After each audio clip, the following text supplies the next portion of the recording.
Saudara-saudari yang terkasih, saya berada di Gua Maria Pajar Mataram. Begitulah nama itu dikenal dari dulu sampai sekarang, Gua Maria Pajar Mataram. Gua Maria ini merupakan suatu kerinduan panjang dari umat Katolik, para transmigran dari Pulau Jawa, khususnya dari lereng Gunung Merapi. Penduduk sekitar Pajar Mataram ini adalah orang-orang dari lereng Merapi di Jawa Tengah.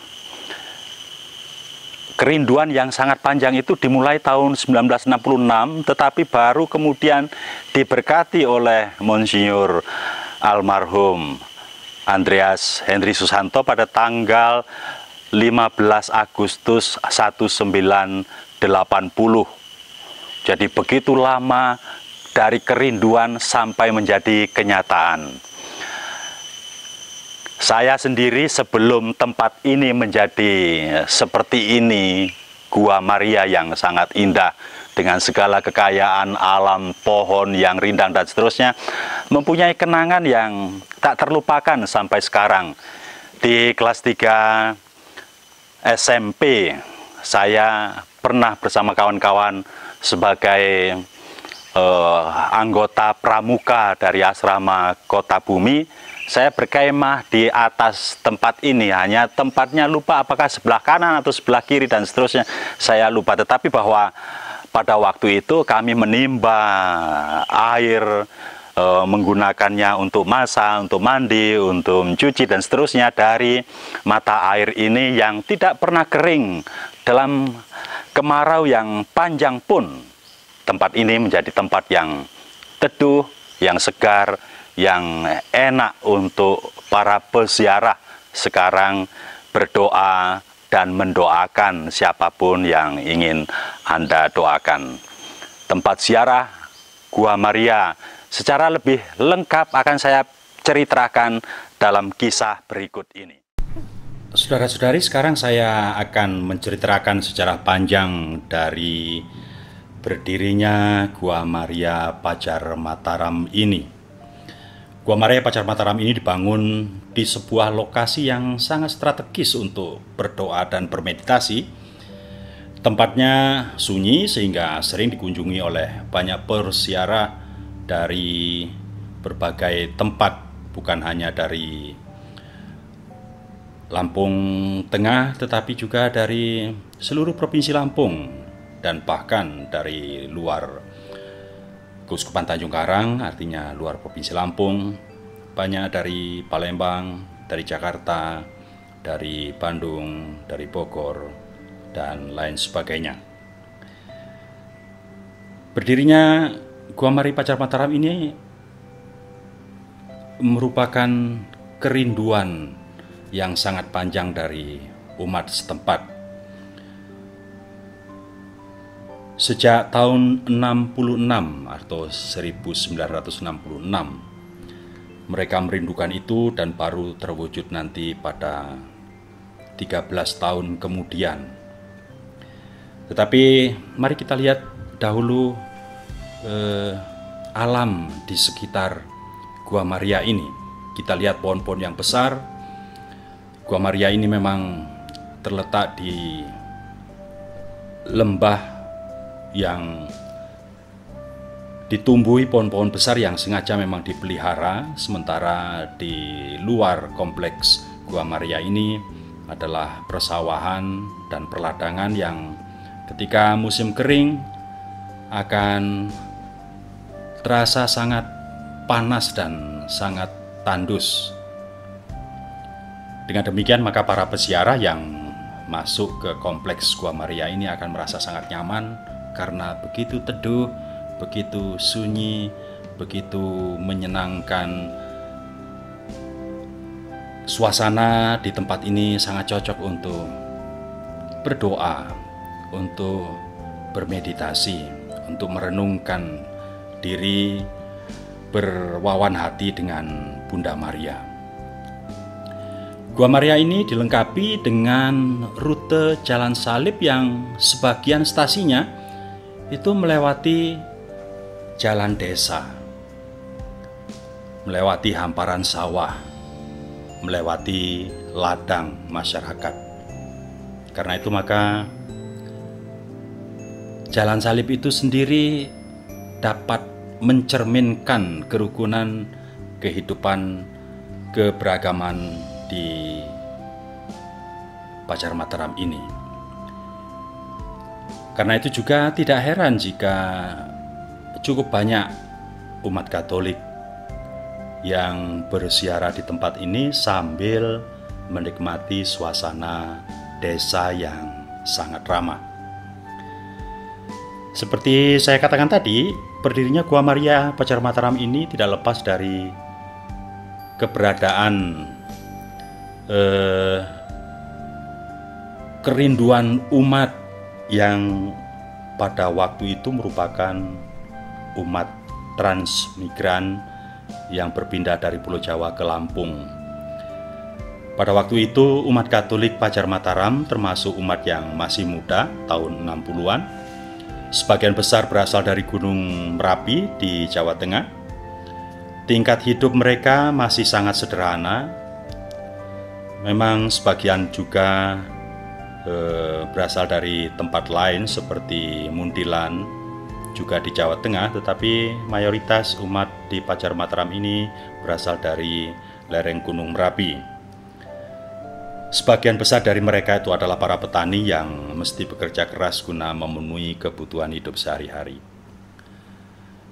Seperti halnya umat di Jawa Tengah pada umumnya, sebelum pindah ke Pacar Mataram, orang-orang ini sering mengadakan ziarah ke Sendang Sono untuk menghaturkan penghormatan khusus kepada Bunda Maria. Mereka menyampaikan permohonan atau mengucap syukur atas karunia Allah yang telah mereka terima lewat Bunda Maria, suatu tradisi beriman yang tertanam di dalam sanubari mereka. Namun seiring dengan situasi dan kondisi masa itu, orang-orang yang kini berada di luar Pulau Jawa, yakni di Pacar Mataram ini, tidak dapat lagi mengadakan ziarah secara rutin ke Sendang Sono. Juga karena faktor jarak yang sangat jauh dan tentu saja karena situasi ekonomi dan lain sebagainya. Namun kenangan devosi akan kebiasaan yang telah tertanam dalam hati mereka itu tidak pudar. Ada seorang tokoh umat pada waktu itu bernama Pak Sejo Mursito mengungkapkan kerinduan hatinya akan Sendang Sono yang keramat menurutnya, juga yang menyejukkan hati, dan beliau menyampaikan gagasan itu untuk menghadirkan Gua Maria Sendang Sono itu di Pacar Mataram. Beliau merasa andaikan di Pacar Mataram itu ada tempat ziarah seperti di Jawa, alangkah menyenangkannya. Beliau akan dapat melepaskan rindunya dan pasti akan ada banyak orang yang datang untuk berdoa di sana. Namun Pak Sejo Mursito sadar akan keadaan ekonomi yang minim di Pacar Mataram. Untuk membangun tempat yang seperti beliau maksudkan tentu membutuhkan banyak biaya.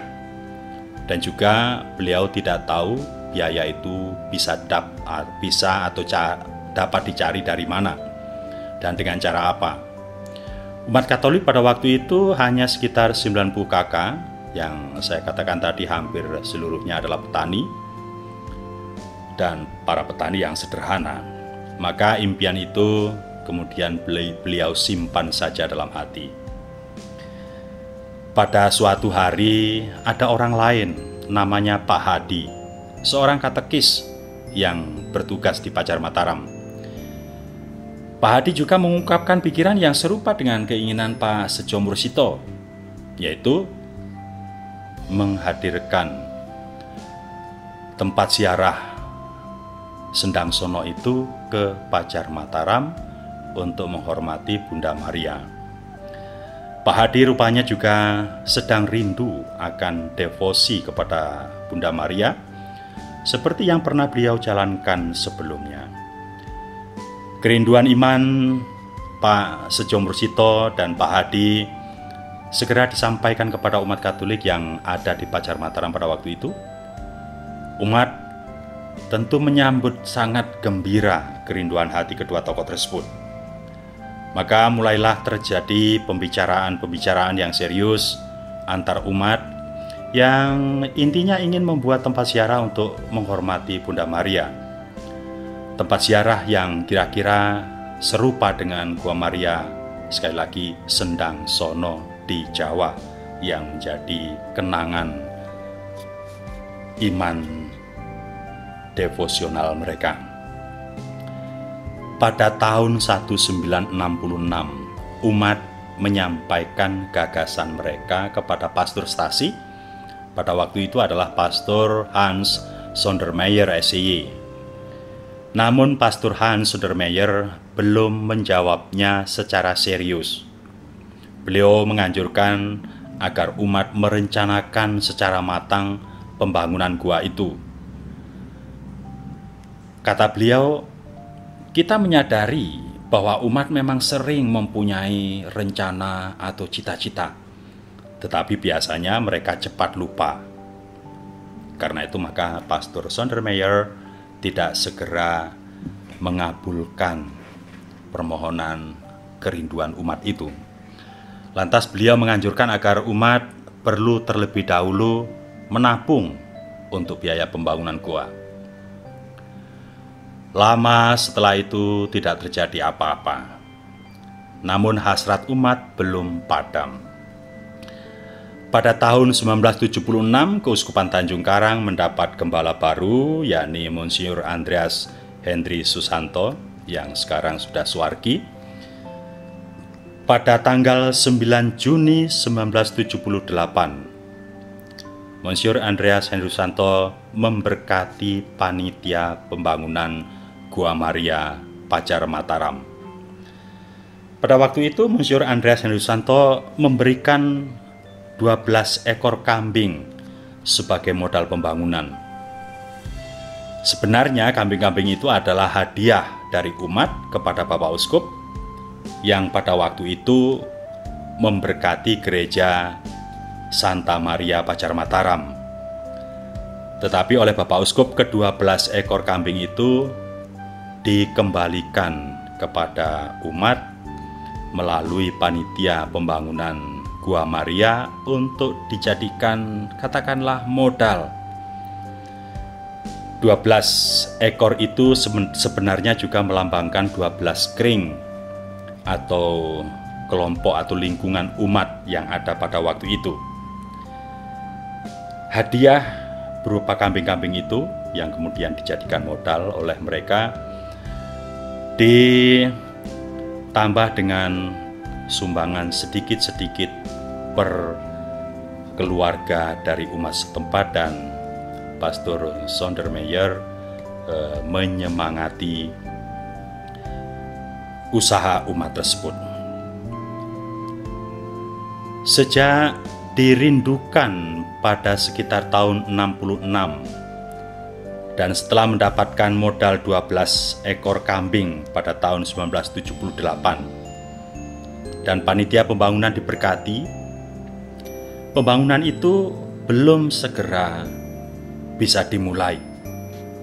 Mereka harus menunggu 1 tahun 2 bulan untuk dapat melakukan peletakan batu pertama, yakni pada tanggal 15 Agustus 1979 maksud saya, bertepatan dengan Hari Raya Maria diangkat ke surga. Mengapa prosesnya begitu lama? Tentu saja bukan hanya karena umat Katolik Pacar Mataram adalah umat sederhana yang mayoritas petani, bukan juga karena Pastor Sondermeier dipindah tugaskan, melainkan karena pastor pengganti yang datang yang ingin melanjutkan, mewujudkan kerinduan umat itu, melakukan katekese yang serius dengan harapan bahwa Gua Maria nantinya bukan sekedar setelah selesai dibangun tidak dirawat, apalagi jangan sampai tidak menjadi tempat ziarah. Maka Pastor Sali namanya, seorang rohani religius dari kongregasi MSP, misionaris dari Filipina yang masih sangat muda, menggagas katekese bagi umat agar umat mengerti fungsi tempat ziarah, yakni Gua Maria yang akan dibangun. Setelah mengadakan studi banding ke Sendangsono, Pastor Sali menyusun katekese tentang penampakan Bunda Maria di Lourdes. Kita tahu bahwa Bunda Maria menampakkan diri di Lourdes kepada Bernadette Soubirous. Katekese pendalaman iman, sosialisasi, bahkan juga dilakukan dengan cara lomba bercerita sesuai dengan tingkat usia umat. Jadi umat dewasa, anak-anak, maupun remaja. Mereka diajak untuk mengerti melalui katekese dan pendalaman iman. Dan bahkan juga melalui lomba cerdas cermat, lomba mendramakan kisah penampakan Bunda Maria di Lourdes itu. Pastor Sali juga meminta umat untuk setiap hari Rabu, giliran berkering, berdoa rosario di tempat calon Gua Maria didirikan. Beliau juga sesekali memimpin perayaan Ekaristi di tempat itu. Katekese dan sosialisasi itu juga dibarengi dengan pengumpulan dana. Setiap kali panen, umat diminta untuk mempersembahkan 10 kg gabah atau padi yang sudah dirontok. Gabah 10 kg untuk biaya pembangunan Gua Maria. Pada saat itu umat Katolik sudah mencapai sekitar 300 kakak. Pastor Sali juga meminta bantuan dari lembaga Javilin, yakni lembaga yang peduli pada pembangunan Gua Maria di Asia. Javilin sendiri adalah singkatan dari Japan, Filipina, dan Indonesia, karena lembaga ini dimotori oleh orang-orang dari 3 negara tersebut: Japan, Filipina, Indonesia. Javilin. Mengenai letak Gua Maria, dalam pemikiran umat pada waktu itu harus dipilih yang sedapat mungkin mirip dengan Gua Maria Sendangsono. Tempat itu harus mempunyai sumber air yang tidak pernah kering dan harus juga mempunyai lereng, artinya bukan tanah yang rata. Daerah Pajar Mataram umumnya tanahnya sangat rata. Lokasi itu hanya ada di tanah milik Pak Kromoyoso. Pak Kromoyoso menyetujui tanah tersebut dibeli 1/3 hektar seharga 50.000.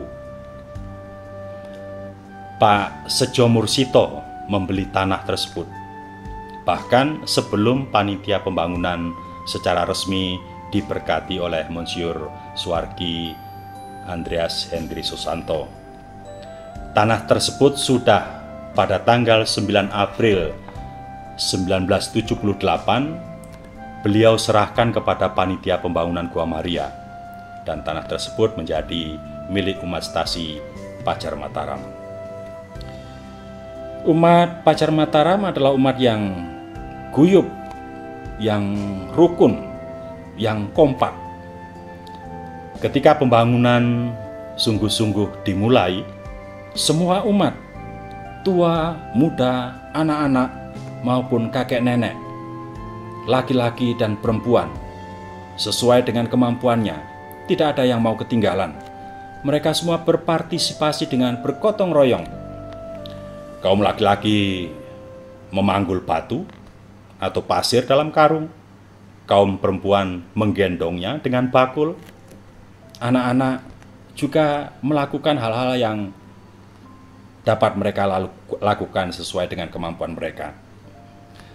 Juga setiap kering diberi tanggung jawab untuk memberi konsumsi peserta gotong royong. Pastor Sali mengharapkan bahwa Gua Maria ini adalah sungguh milik mereka dan Bunda Maria itu adalah sungguh Bunda mereka. Saudara dan saudari, begitulah pada akhirnya Gereja Santa Maria Pajar Mataram dapat menjadi kenyataan setelah melalui proses panjang. Kerinduan umat akhirnya terwujud.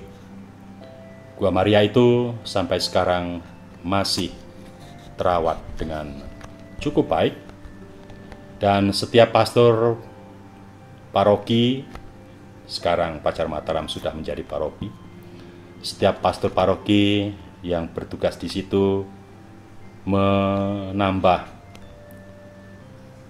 hal-hal yang perlu untuk melengkapi kebutuhan tempat ziarah yang menyenangkan dan yang membuat orang dapat nyaman berdoa. Saudara-saudari, Gua Maria Pajar Mataram ini yang dirindukan sejak tahun 1966 baru dilakukan peletakan batu pertama pada 15 Agustus 1979 dan baru 1 tahun kemudian selesai dibangun dengan gotong royong masyarakat, artinya gotong royong umat Allah Stasi Pajar Mataram, dan selesai pada tahun 1980 dan diberkati di hari Pesta Santa Maria diangkat ke surga 15 Agustus 1980 oleh Monsignor Andreas Hendry Susanto. Demikian sejarah singkat Gua Maria Pajar Mataram. Semoga Anda sekalian yang berziarah di tempat ini mendapatkan berkat dan perlindungan dari Allah yang Maha Kuasa karena pengantaran doa Santa Perawan Maria. Semoga semua Anda yang berziarah ke tempat ini dan semua anggota keluarga Anda dimanapun, semua orang yang Anda doakan, juga harapan, keinginan, dan semua intensi yang Anda bawakan di tempat ini mendapatkan restu dari Bunda Maria dan diberkati oleh Allah yang Maha Kuasa, Bapa dan Putra dan Roh Kudus. Amin.